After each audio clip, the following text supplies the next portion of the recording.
let's kick this off, Martin, and let fate take us in a direction. Welcome to another episode of the Leadership Enigma, and I am excited because we are hurtling towards our first year anniversary, and I've been looking forward to this episode. Now, we know that phrase, don't we? That culture eats strategy for breakfast. And if you're starting a new business, then you want to create a culture and have positive values. If you're joining a new business, you'll probably get that orientation day where they introduce the values. But here's a kicker, or here's a question for you. What exactly are the behaviors that will support those very values and culture? And what are the behaviors that will undermine those values and that culture? And that's something that we have to work out on a day-to-day basis so that we know we're positively role modeling, that we can hold ourselves and other people accountable. So this episode is all about training for behaviors, because behaviors are just so important to that success in relation to a positive and inclusive culture. So join me just after this break, where I'll be welcoming Martin Bromiley, and we will have quite a rich conversation in relation to the power of behaviors. So come back to me in a moment.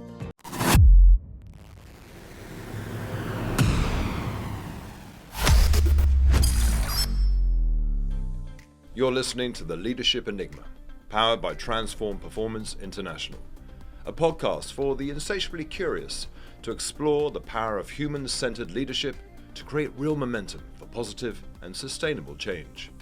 Whether you're an entrepreneur, business owner, or corporate executive, each week we speak to global experts, academics, rising stars, ambitious upstarts, and disruptors as we discover that success leaves clues. Now, here's your host, Adam Pacifico. Well, it's a big and huge welcome to Martin Bromiley to the Leadership Enigma. Martin, thank you so much for joining us today. Well, thank you very much, Adam. It's a delight to be here. It's absolutely great to see you, because I know that you and I had a conversation a number of weeks ago about the subject matter of this podcast, Train for Behaviours, and I'm passionate about this subject, especially in relation to the role of the role model. Now, Martin, some people may already know of you because I know you've been featured. There are so many areas that I want to talk to you about. I'm spoiled almost where to start.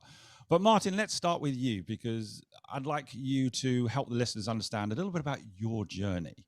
And I know that's a wide question, but you start where you feel we need to start this story.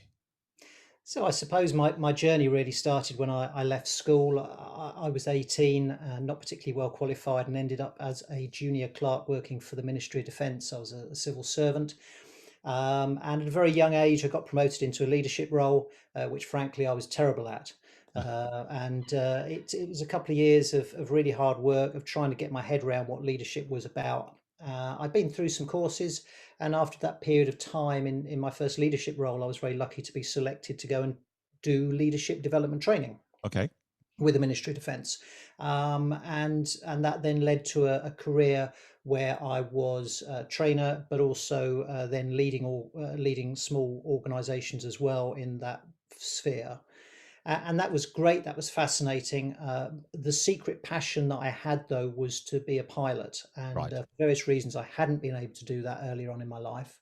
But in my mid-30s, I changed career, became an airline pilot, now a training captain for a major UK airline. And for me, it's been a great place to be, because I get to combine the two passions that I have. One is a passion for aviation, and the second is a fascination, I suppose you would call it, with the whole world of leadership and the skills around that. And so, for example, on a typical day as a training captain, you might imagine that I'm training people to how to fly a plane, the technicalities of a hydraulic system on an aircraft or whatever. The reality is the vast majority of my time is spent training what we call non-technical skills or Okay. non-technical behaviors, which of course is largely around leadership. Now, you had a fascination or a desire to immerse yourself in leadership, I think, at a quite early age. What was prompting that, Martin? It just seemed a natural way to go for me, because I'm one of those people who gets frustrated when I see things being done and I think they can be done in a better way. And I suppose, if you want to try and achieve that in the traditional organization, you have to move up in that organization and put your money where your mouth is.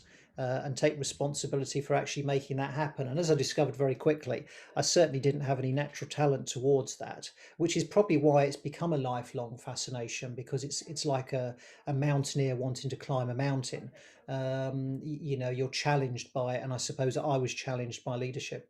I agree with you because it's one of those things. It is a big challenge for people, isn't it? Who are technically maybe brilliant at a certain area, discipline, but leadership is and requires enormous effort to be any good at it.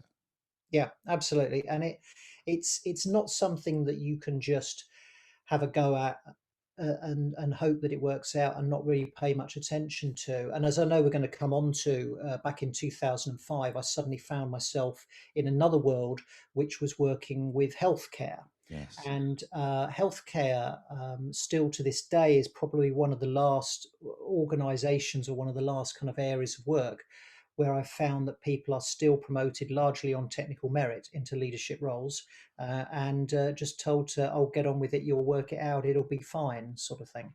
Right. So if you think about you as a commercial airline pilot, there must be a huge amount of technical knowledge that you need to be confident and competent at.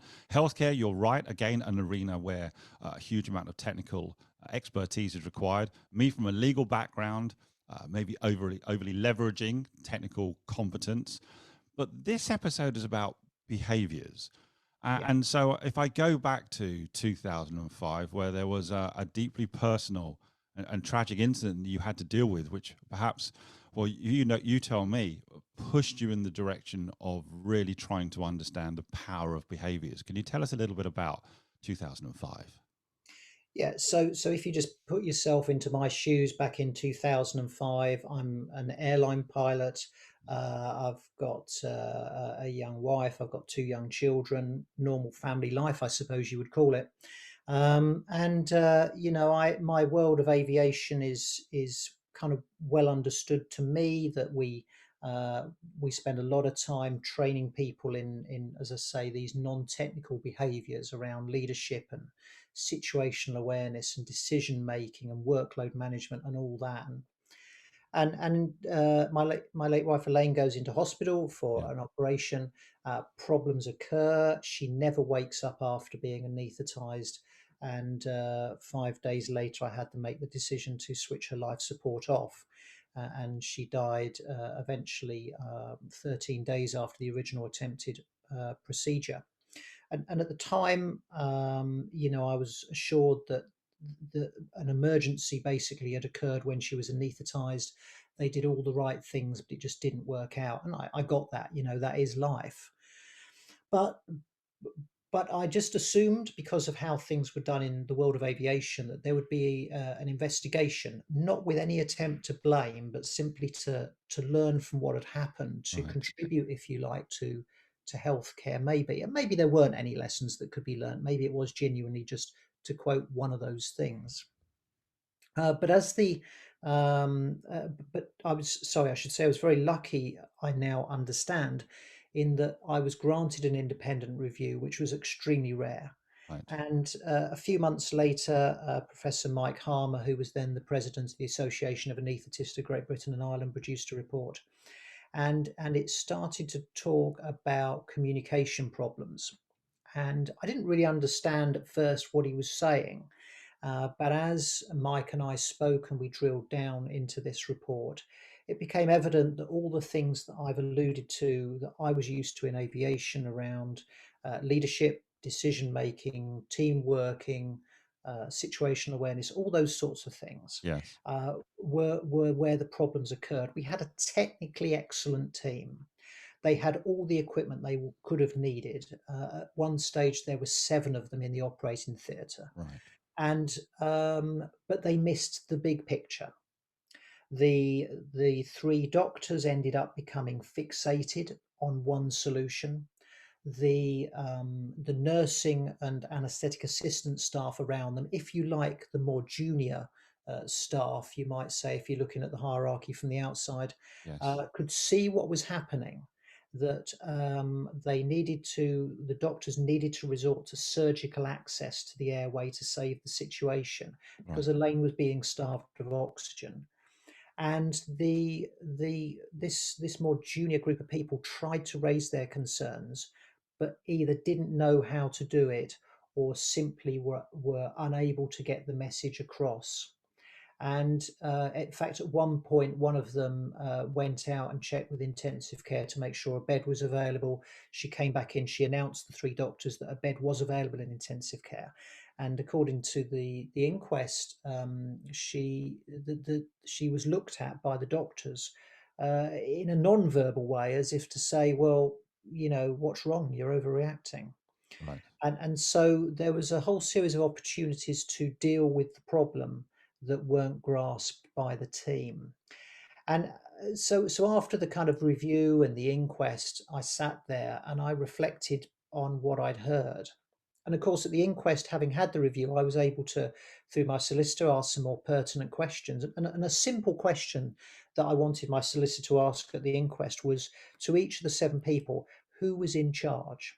Right. And my solicitor said to me, that's a stupid question, Martin, because it's obvious who's in charge. And I said, I just want you to ask it. And sure enough, what we found is all seven of them had a different view. At Right. different times, the leadership swung about.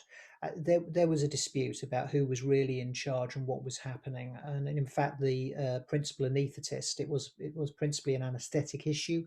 Right. He just said, "Look, I lost control." Right. And so having got this information, I then kind of thought, okay, now what do I do? Martin, firstly, thank you for sharing what is a deeply personal story. And I'm humbled by it because, we've spoken before that you've taken that incident, and I don't know how you deal with something like that. I really don't, into something positive. And you're insatiably curious and you wanted to find answers. And what I'm hearing is that you had an incredibly technically competent group of people in surgery, but actually some of those behaviors were just wrong at the time or didn't exist. Some of Yeah, the positive behaviors that one needed in a high stakes environment were missing. Is that a fair summary? I'm not doing it justice, and forgive me, Martin, but is that a fair summary that some of the basic behaviors were missing? I think if you look at it from my world of aviation, the answer is definitely yes. Right, And we know that there's certain behaviours that are more likely to lead to success, right, and there are certain behaviours that are more likely to lead to failure. And the evidence in aviation, we call it evidence-based training, is based on real accidents, real incidents, real near misses. So we'll look at an accident and say what behaviours were present that may have contributed to this accident. And likewise, we'll look at many successful flights and say what behaviours made these successful flights. So if you behave in a certain way, it doesn't guarantee success or failure, but it gives you a much greater likelihood of one or right, the other. And obviously what we want is success. And so there's a lot of teaching in aviation, examinations in aviation, and more importantly, a lot of observations. So healthcare, for example, is very keen on audit. And I took a long time to get my head around what audit meant. And what they mean is for example, if you have a surgical checklist to do, right, what they'll do is they'll get that signed off every day by all the checklists are signed by somebody. It goes into an in tray, and then somebody counts the number of bits of paper and the number of procedures that happen. And if there's 7 bits of paper and 7 procedures, you've got 100% compliance. right, No, you haven't. You've got 7 bits of paper. What we do in aviation is we observe. We want to go and watch. We want to have a senior person sitting in on a sample to see how do people behave? Are they applying those behaviours? And what I found in healthcare is that was, first of all, unheard of, that concept. But more importantly, the team that were trying to help Elaine had never had the benefit of that sort of training where we try to develop those behaviors, particularly in the world of simulation. So there right, was very little simulation to give them a chance to understand how they might behave in a similar situation. Now they had been examined on the emergency that had occurred. It was called a can't intubate, can't ventilate, and I'm sure in their examinations they scored top marks and would have scored top marks if you put an exam paper in front of them. But real world is messy. You don't see a situation that starts off as one thing that maybe deteriorates to another gradually right, as becoming that exam question. And so you need to have a whole set of behaviors that help you become aware of what's going on, to build that awareness. You need a whole set of behaviors on how you work together. And I think it's really crucial to say that when the chips are down, when you're under pressure, and this team had a very short time, the damage was done in under 25 minutes. Right. That was it. So what are the behaviors that could have helped them? And the behaviors that could have helped them, you don't just pull out the bag at that moment. You need to have practiced those behaviors for years previously. They need to become part of the culture. And you talked earlier on about values and culture and things like that. Values and cultures, they're simply the behaviors. So when you go into an organization, what are the behaviors you experience, the behaviors you see? Right. And these people had never had a chance to develop behaviors when things were going well that meant they could fall back on them. So And that it for was me, automatic for them, yeah, instinctive. that was automatic and natural, basically. Yeah. Okay. Now, I know in my mind, I'm drawing comparisons with healthcare, surgical theatre, and the cockpit of an aircraft. And I'm thinking of things such as deference to hierarchy, because that was something that was widely spoken about many years ago, wasn't it, in relation to Yes. behaviors that could lead to tragedy, and in fact did lead to tragedy. Can you just say a Yeah. little bit about deference to hierarchy? So deference to hierarchy is something we kind of grow up with, I guess. In that child-parent relationship, Right. I guess that when you go into an organisation for the first job, you're very new, you don't understand everything, and it's all new, and we get used to that. The problem with deference to hierarchy is it can kill you, Right. and it killed Elaine. So in aviation back in the 70s, we'd had a period where aircraft were getting technically more advanced and safer, Right. but accidents were still happening. And in 1978 in Portland, Oregon, there was a relatively minor accident. International news wouldn't have picked it up. 10 passengers out of 189 people on board an aeroplane died in an accident. And what had happened in this accident is a DC-8 jetliner, a four-engined aircraft, had put its undercarriage down on approach, and the undercarriage, they didn't get a good indication. They didn't get an indication to say it was in a safe position. Right. So the crew correctly climbed up again. They did some troubleshooting for 20 minutes. They worked out the gear was in fact safe to land. But what happened was that the captain started to become fixated on the possibility that maybe there is still a gear problem there, even though they'd done everything they could have done technically to resolve that. And they ran out of fuel. They spent another 40 minutes, having done all the troubleshooting, circling around until they ran out of fuel. And in the flight deck were two more junior pilots, a first officer and an engineer, Right. who were hinting that the fuel might be a problem, but they never got the message across. And in fact, the first time that one of them directly says to the captain what needs to happen, Yes. one of the engines had already flamed out from loss of fuel, and it was way too late. Wow. The words from the first officer were, "Get this XXX on the ground." And that was the first time that they'd intervened. Up to that point, they'd been saying, "Oh, how much fuel have we got? We got 5,000 pounds. Okay, how much fuel have we got? We got 3,000." Nobody said, "We're running out of fuel. We need to do something." But that was Right. the tip of the iceberg that had happened over the previous few years. And in fact, a year earlier in Tenerife, there'd been the world's worst air disaster, still remains the world's worst air disaster. 583 people died. Wow. And a lot of it was down to the fact that a captain thought he had clearance to take off, commenced the takeoff, and the crew around him deferred to his expertise, even though they were deeply uncomfortable. Right. And there's a cultural element as well, isn't there, associated with deference to hierarchy? Yeah, well, that's been discussed over the years. The reality is that that's why we train behaviours Yes. in aviation. We don't really care what your background is, what your personality is. What we say to you is these are the behaviours we want to see. Gotcha. So we expect what they came out in the Portland accident is they talked about participative management, and you can debate the term, but what it means is you need to behave in a way with your team that encourages people to speak out, and that, for example, is the use of open questions. So when you're in a difficult situation and when you're in a good situation, turning to people around you and saying, "Okay, what do you think we should do? How do you think we should approach this? What would you do next? All those sorts of things, and then shutting up and listening, Right. because it builds this culture where not only do people more likely to share their view because you haven't, but more importantly, even in the times when you're not asking the question, people are more likely to share their view.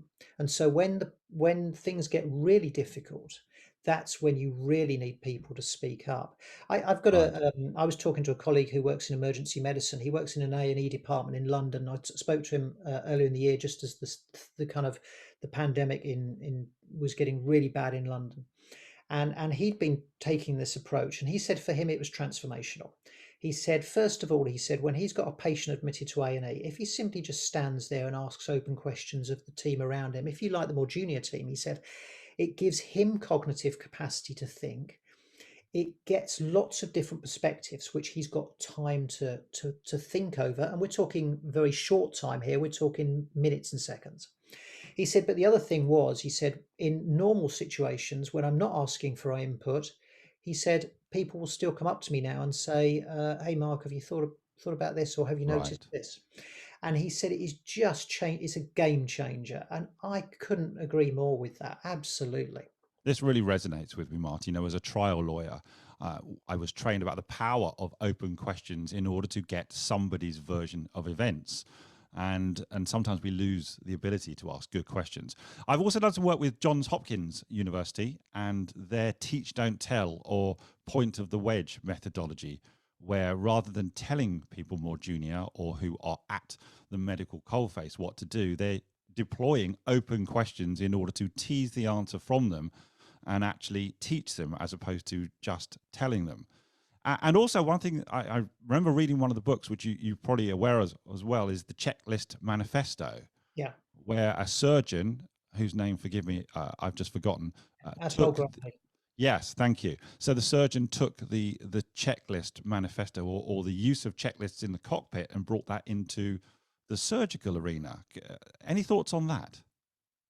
Yeah, I think that so checklists are just cognitive tools. Right. Okay, and this is about you know, the work that a lot of the work I've done in healthcare has been around human factors and promoting the science of human factors. So of which a lot of the non-technical behaviors I've talked about is part of the science, but the science is much wider. The science is about how we make the system and the behaviors so that it's easy to get it right. Okay. And if you think about it, if you're a leader, what you really want is your team to produce results. And the best way to do that is to make it easy to get it right. And what Atul Gawande had worked out is that there were problems occurring in surgery in his particular case, and it was because some of the basics hadn't been dealt with. You know, and every time they were going into theatre, they were making sure that you know, have we got the right blood stocks? Have we forgotten to get them, and all this sort of stuff? Have we got the right? Oh, we forgot those as well. Right. And saying, you know what, this just simplifies things. There was a big backlash in healthcare about checklists. There still is. There was many years ago a big backlash in aviation about checklists. Why do experienced people need a checklist? And the the best example I can give is that, you know, when you go on holiday, if you're going away on holiday, you don't want to forget your passport. You don't want to forget your particular favorite pillow or rug or whatever. You don't want to forget the bottles for the baby. You know, having those things doesn't guarantee you have a great holiday, Right. but actually when you get on holiday, if you've got those things, it makes your life a lot easier.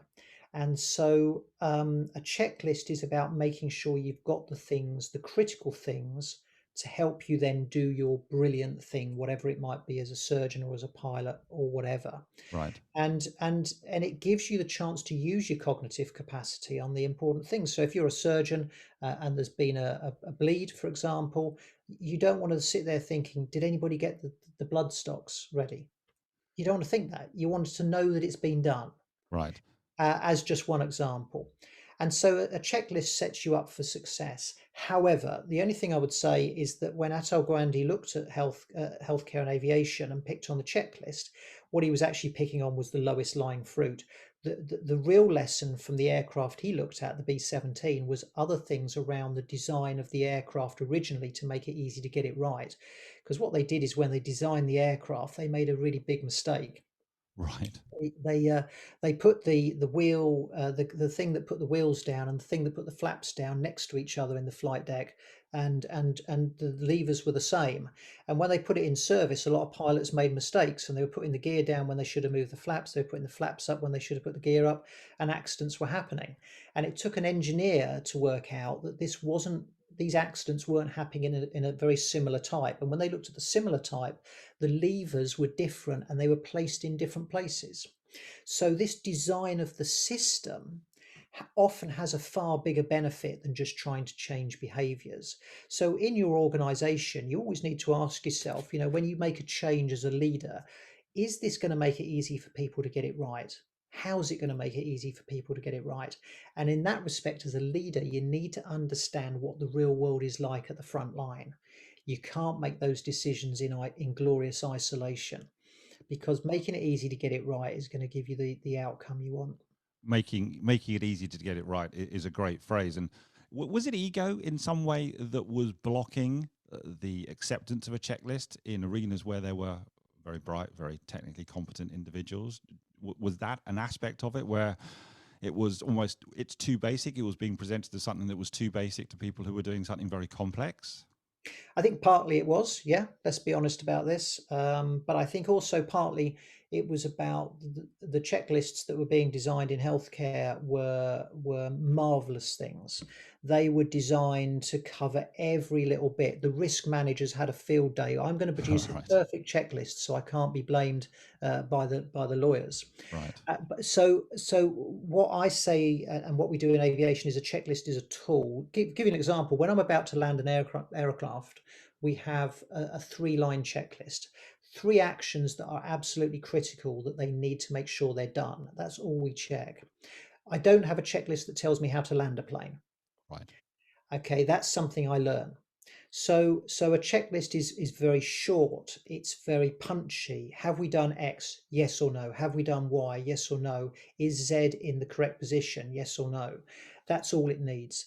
In healthcare, we've still got a problem where we're getting multiple words on checklists. Checklists are not the answer to everything.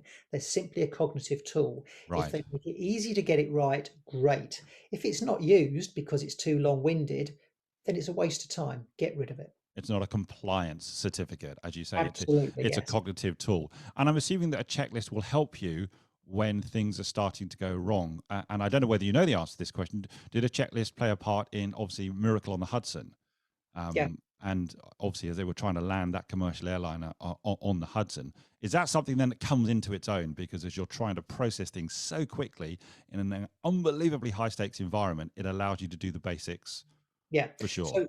So the two checklists really. One is a what we call a checklist for normal times, which is where you're simply checking you've already done the things you need to do. Like, Right. have I done the three critical items before I land? Right. Then in when you're in an unusual situation, for example, the landing on the Hudson would be a good example of that. You want to have a checklist that's read and do, because you don't do it very often. Okay. Do this, do this, do this, and then do it as you go along, if you know what I mean. Yeah. Now, actually, the checklist that was being used in the Hudson case turned out to be not suitable. So the manufacturer had designed a checklist which made a lot of assumptions about when this sort of incident might happen, and it assumed that you had time from high altitude to work through it. And of course, what Sully didn't Yeah. have was time. He'd just So as a taken off, result, hadn't he? they've actually the manufacturer's redesigned and has now got two checklists: one for when you're high altitude and you've got a lot of time, although relatively not Yeah. much time when you've got no engines, and one for low down where you can just do some really key things. And that was a direct result of that experience. And that's, I think, shows the real value of investigation and learning. I think we're still in a world in some organizations where we believe in kind of root cause analysis, where we look for just one root cause, and once we've solved that, everything will be great. No, in aviation, we've learned over 100 years of accident investigation, you've got to look at all the causal factors. And although a minor piece of the Sully incident, just optimizing the checklist was one thing that might make a difference in the future, one of many causal things. And I think that ability to learn from failure is fundamental, I think, to the success of my industry. And again, what I see in other industries like healthcare is an inability to learn from disaster. Right. We quickly kind of, in other industries, we tend to look at something going wrong and saying, oh, it was that Adam bloke, he was a bit rubbish that day. If we get rid of him, then actually this problem won't happen again.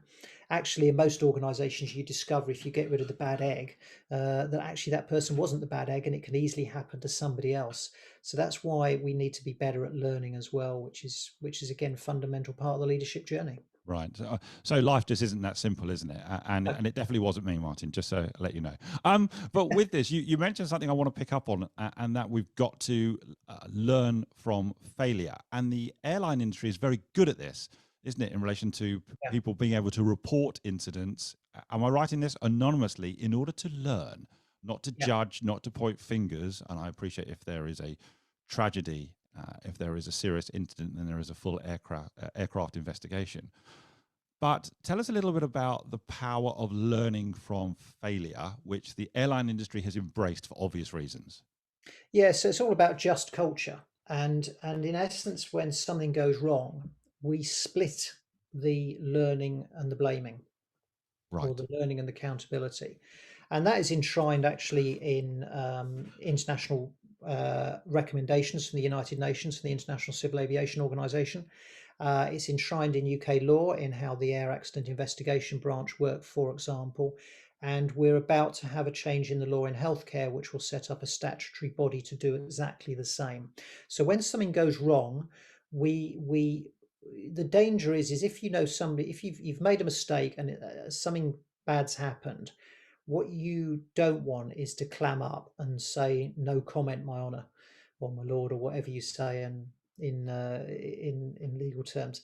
So you want people to share fully what has happened, so you can learn from it. That's the priority. Right. Now, having learned from it, then the second stage is then whether you hold people to account or not, etc., etc. But they're separate, done by separate people.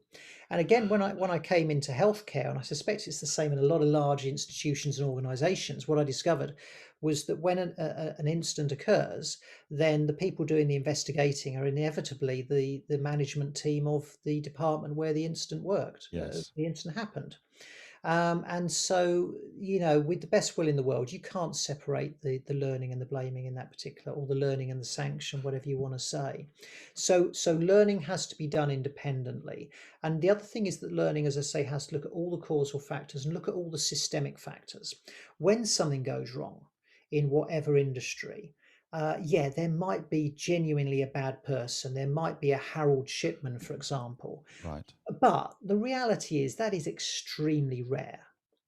What we're more interested in is, how did the system make it easy for it to go wrong? What are the system things that we can put in place to help get it right? So, for example, a patient is injected with the wrong drug. Okay. So, who did the injection? Who was their boss? Who supervised? Who checked it? That doesn't help. What you need to look at is actually, well, okay, so what was happening at the time? Why did it make sense at the time? And what you'll find, for example, is that perhaps the drug that they were giving is in very similar packaging to a drug that does something else. Okay. Similar packaging, and that you find the drugs cupboard was disorganized, and people were being distracted by phone calls, and suddenly you're saying, okay, we're starting to see system things now that say that if we get rid of this bad person who made this error, it could actually happen to somebody else. And I had a conversation a number of years ago with a clinical director, a nursing director of an NHS hospital, and we were talking about drug errors. And she said, the normal protocol is that, if a nurse makes a mistake, we suspend that nurse for a while. We take away their ability to administer drugs for a while as a kind of punishment. And then later on, we were having a conversation, and she said to me, "Do you mind if I tell you a story?" She said, that protocol I told you about. She said, actually, we're changing that now. Right. And I said, "That's really good." I said, "Why are you changing it?" She said, "Well, a year ago, I had a nurse who made a drugs administration error, and unfortunately, it was my daughter who did it." Wow. So her daughter was the nurse who made the mistake. And when she suddenly looked at it and thought, now she started to ask the question, Why did this make sense at the time? And if you talk to accident investigators, that's such a crucial question. Why did it make sense at the time as opposed to why did they do that? Is a much more useful question because then you can start to learn. Then they're really looking at the situation or the ecosystem around Yeah, the individual, absolutely. not just the individual. And perhaps historically, and I've seen this on many occasions, we tend to look for who was Yeah, responsible as opposed to what was responsible. Now, obviously, you started a charity in 2007, I yeah. believe. Tell us a little bit about that, Martin. So, for the first couple of years after Elaine died, my priority was to look after my two young children and to Of get back course. to my day job, to get back to my job as a pilot. But I couldn't help but reflect on what I'd learned at the review and the inquest into Elaine's death, and it troubled me that here we had one of the largest organisations in the world, the NHS, 1.3 million people, Mm, and people didn't really seem to understand the world of human factors and of the non-technical behaviors I've been talking about. It was as if it would be a bit like saying in an organization, do you have accountants? And they say, no, what are accountants? What do right. they do? You know, we just put all the money in a bag and then we take it to the bank and that's it. It was almost like there was some major part missing from medical, from healthcare education. And I started to speak to doctors and nurses, and I started to speak to academics and to policymakers. And after a couple of years, I kind of got this advice from someone. He said to me, Martin, he said, you can't do this on your own. You need people around you. And so I got a group of people together in a room. I Yep. said to the Department of Health, will you help pay to run this day? They said no. So I thought, right, I'll pay for it myself. And I got Wow. about 40 odd people in a room. In fact, the Department of Health did eventually pay. And I got this was a range of chief execs, of doctors, of academics, got them in the room together and say, okay, we're all talking the same language, but nobody else in healthcare is. You folk know about what I'm talking about. You've done research or whatever, or you're just enthusiastic. What can we do? And they said, well, maybe we should form an organization. So we founded the Clinical Human Factors Group. It simply exists to promote an understanding of human factors in healthcare. And that's what we've been doing ever since. At that initial meeting, I said to them, who's going to lead this? And nobody said anything. So I kind of said, well, I suppose I better then. Right. So I chaired the organisation for 12 years. I'm still a trustee, but luckily better people have taken over the leadership role now. But I've got to say that leading a voluntary organisation and trying to achieve major systemic change in one of the world's largest organisations is not an easy task. That's probably your most challenging role to date. And I think so, and I think for me it was very different from my day job because suddenly I needed to be quite entrepreneurial in what I was doing, and that's definitely not anything I've ever been. Right. And so again, it was this kind of concept that I take from aviation about asking open questions. That's what I did all the time. I was trying to learn from people around me who genuinely knew so much more than me and still do. And I suppose that the way that we drove a lot of change, like getting this healthcare investigation body, which is formed about 3 years ago now, which is about to become a statutory body. We did those sorts of things through telling stories, but backing it with science. Right. And that's my advice if you're trying to influence anything that you don't have control over, is science and stories is critical. So the charity is still going, much more successful for not having me as the chair, that's for certain. But it's been a long journey. But the one thing I would say is by taking that approach of science and stories, Yes. actually, I've had very little challenge from healthcare. Actually, most of healthcare has been on side. The hard thing for them is trying to work out. We love what Martin's saying. We want to do it, but actually, how do we do it? Because the real world in healthcare is very messy. Like a lot of big Yes. organisations, it's not easy to influence, and it's not easy to change a big oil tanker's course. And it takes lots of little changes and nudges. You can't do it with one big thing. I think that's the other thing. And it's got to be a consistency of message. I think the leaders have to talk the language and role model the language Yes. all the time. You can't kind of turn your back on something and say, okay, we've done X, let's move on to Y. You can move on to Y, but you've got to keep coming back to X all the time. Otherwise, that oil tanker's not going to turn. There's got to be that congruence, Martin, hasn't there, between really Yeah. what people say and what people do. And as we're coming out, I hope, of a global pandemic, business environment is messy and volatile and uncertain and complex and ambiguous. And so there is so much rich learning coming out of this conversation. But I want to come back maybe to one of the final points about leaders and leadership Mm. and the importance for them to train for behaviors, Yeah. because they will be surrounded by experts and surrounded by technically brilliant people in whatever discipline. But tell us little bit now about your advice to leaders and leadership to train for behaviors.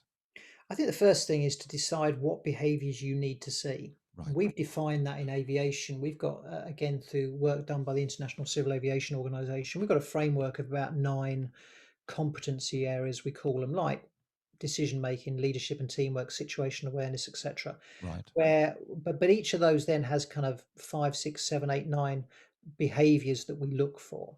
And so the first thing is to say, define what behaviors you want to see. Not just I want people to be, I want people to be open. What does that mean? What does yeah, open behaviours look like? So, for example, the use of appropriate open questions, I think, is a really important one. Listening, demonstrating understanding. Um, as just some examples. So, and if this is a slow process, but defining those behaviors then is a really powerful way of communicating, both to people when it's going well, because you can say the reason for your success was these behaviors were present, right, or the reason for the failure was actually some of these behaviors were not present.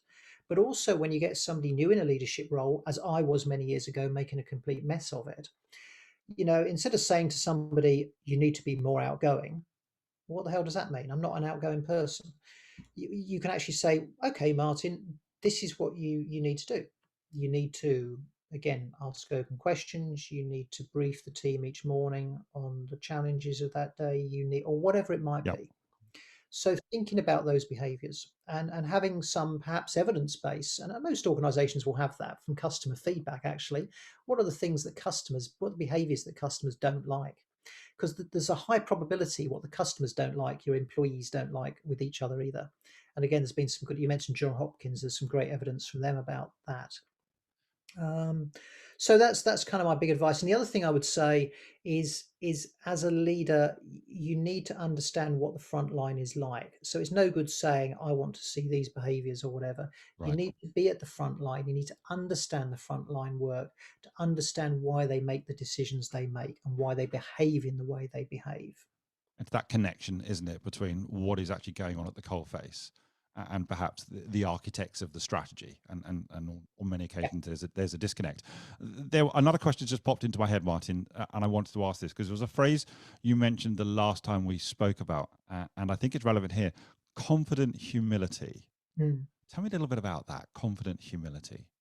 So it comes into this kind of open questioning style that most of the time, if you're particularly in a highly technical environment, as I am in aviation or in healthcare or in other parts of industry, you might have a lot of experience and you might know what you need to do. You see a problem, you think, yeah, I just need to do this and solve it. But even then, just taking a step back and saying to the team around you, how would you approach this? What do you reckon to this? What do you think is going on? Is great because, again, it gives you more cognitive capacity to think, Right, but also it means that you are more likely to optimize your solution. And that's really, I've found that with my experience all the time in aviation. I'll have a really good idea of how to deal with a problem, but simply by asking that open question, I'll suddenly get a few more ideas back and I'll think, hey, that's actually, if we change this, we could do that. And that would be even better. right. It's about getting to the optimal solution. So confident humility is the ability to recognize that you are not always going to be right, that actually people around you, you're surrounded by brains. Are people's brains, their brains, any smaller than yours? Really? Of course they're not. People will have perspectives, just as they did in my late wife's case. The more junior team could see what was happening. The people in the mix doing the procedure couldn't see, yet they were the more experienced. and just giving that open chance, that acceptance that you might be wrong, or acceptance you might not have seen everything, or acceptance that you could be even better, really opens up the conversation.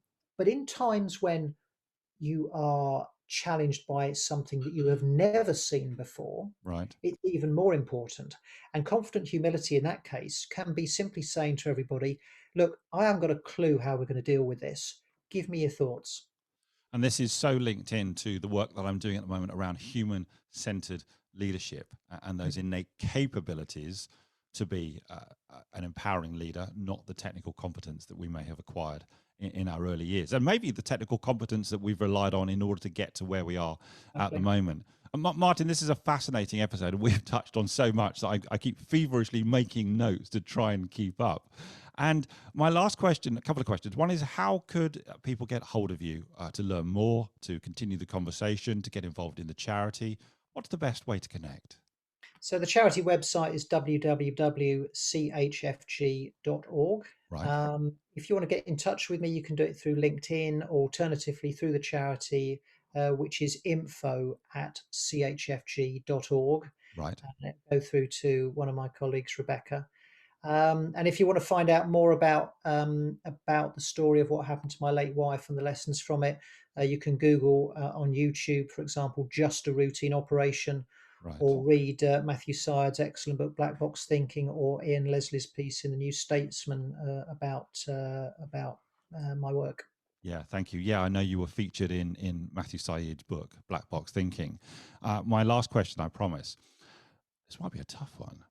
What's the best piece of leadership advice that you have given or received that you can recall? Best piece given or received?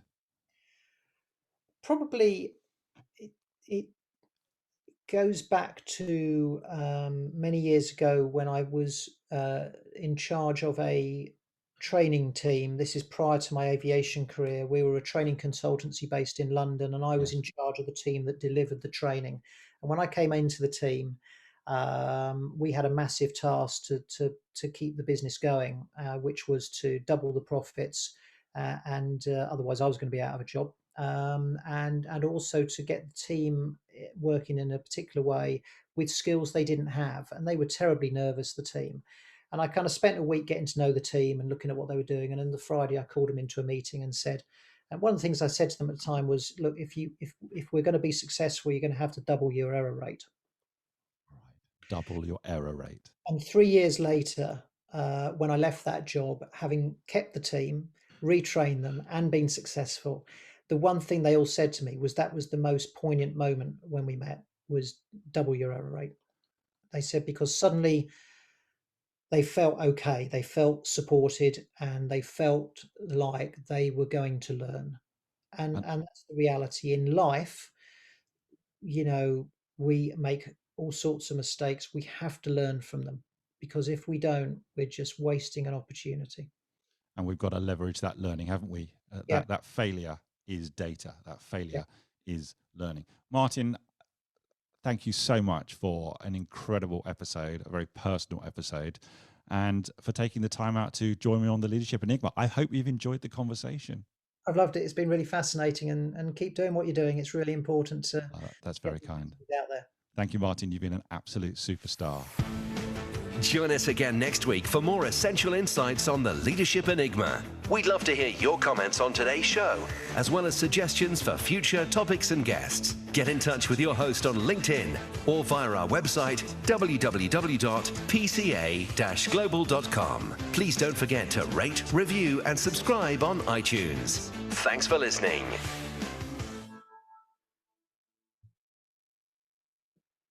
Join us again next week for more tips and strategies on the Leadership Enigma. We'd love to hear your comments on today's show, as well as suggestions for future topics and guests. Get in touch with your host on LinkedIn or visit the dedicated website, www.leadersenigma.com, powered by Transform Performance International, where you can access our exclusive learning, including books, videos, bonus content, assessments, and more. Please don't forget to rate, review, and subscribe on all your major podcast platforms. Thanks for listening.